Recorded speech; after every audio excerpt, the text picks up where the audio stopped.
పర్సన్కే కాదు దేనికైనా అడిక్ట్ అవ్వచ్చు. అడిక్షన్ అనేది హ్యాబిటా లేదంటే ఒక డిసీజా లేదంటే ఏమన్నా చాయిసా? Addiction is a disease. మాకు ఇన్ని బుక్స్ ఉన్నాయి అడిక్షన్ మీద. ఓకే, ఫ్యూ ఫ్రెండ్స్ ఉన్నారు చైన్ స్మోకర్స్ లాగా బాగా స్మోక్ చేస్తారు. నేను అడుగుంటారే బంద్ చేయొచ్చు కదా అంటే ఒకేసారి బంద్ చేయొద్దు, మెల్లమెల్లగా బంద్ చేద్దామని చెప్పేసి అంటుంటారు. అది రియల్ గా వర్కౌట్ అవుతుందా? అంటే ఒకేసారి బంద్ చేయడం వల్ల లోపల మనం అవుతుంటుందా? స్మోకింగ్ కి కూడా కొంచెం విత్డ్రావల్ సింప్టమ్స్ ఉంటాయి, చిరాకు ఉండడం అవన్నీ అవుతుంది. అసలు ఏమవుతుంటుంది మన బ్రెయిన్ లో లవ్ లో పడ్డప్పుడు? చాలా మంది అంటుంటారు, సినిమాల్లో కూడా చూపిస్తుంటారు బటర్ఫ్లైస్ రావడము లేదంటే ఇంకొకటి చెప్పడం. అసలు ఏమవుతుంటది స్టమక్ లో బటర్ఫ్లైస్ రావడము? అదంటే సెరటోనిన్ ఉంటుంది కదా, అది మాక్సిమం మనకి గట్లోనే ప్రొడ్యూస్ అవుతుంది. ఓకే, సో బ్రెయిన్ లో ఏదైనా రియాక్షన్ అవుతుంది, అది గట్లో కూడా జరుగుతుంది. ఈ డివోర్స్ రేట్ కూడా చాలా ఎక్కువ అవుతుంది. ఈవెన్ అరేంజ్ మ్యారేజ్ లో కాదు, లవ్ చేసుకున్న మ్యారేజెస్ లో కూడా ఈ డివోర్స్ రేట్ ఎక్కువే ఉంది. ఎందుకని ఇట్లా డివోర్స్ రేట్ పెరుగుకుంటా పోతుంది?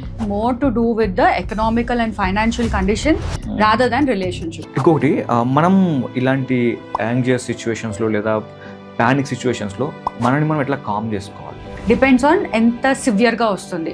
కొంతమందికి పానిక్ అటాక్ ఎంత సివియర్గా వస్తుంది అంటే నేను ఇంకా చచ్చిపోతున్నాను అని చెప్పేసి they go to the hospital, get all the test అని ఈసీ చేయించుకుంటారు, అన్ని చేయించుకుంటారు. చాలా మటుకు మా దగ్గర పేషెంట్స్ ఇంత ఫైల్ వేసుకొని వస్తారు. చాలా మంది నైట్ షిఫ్ట్లు చేస్తున్నారు, అది వాళ్ళకి ప్రాపర్ స్లీప్ ఉండదు, డైట్ కూడా సరిగ్గా ఉండదు. సో దానివల్ల వాళ్ళ మెంటల్ హెల్త్ మీద ఎలాంటి ఇంపాక్ట్ అవుతుంది? Best thing to do for night shift people is that work అయిపోయిన తర్వాత ఒక వర్కౌట్ చేసుకున్నారు అనుకోండి. లైక్ ఫర్ ఎగ్జాంపుల్ డేలో కూడా మీకు డే స్టార్ట్ అయ్యే ముందు వర్కౌట్ ఆర్ వర్క్ నుంచి వచ్చాక వర్కౌట్ ఎలా అయితే ఉంటుందో అట్లనే నైట్ షిఫ్ట్ వాళ్ళు కూడా వర్కౌట్ ఒక 1 hour చేసుకున్నారు అనుకోండి, అప్పుడు కొంచెం ఈజీగా రెగ్యులేట్ అవుతుంది. మన ఇండియన్ సైకాలజీలో ఒక పర్సన్ ఎదుగుతున్నారంటే కిందకి లాగాలి అని చెప్పేసి ఇది చాలా మంది దగ్గర వింటుంటాం మనం. సర్వైవ్ ఎలా చెయ్యాలి అన్నది దీని మీద ఫోకస్ అయి ఉంటుంది.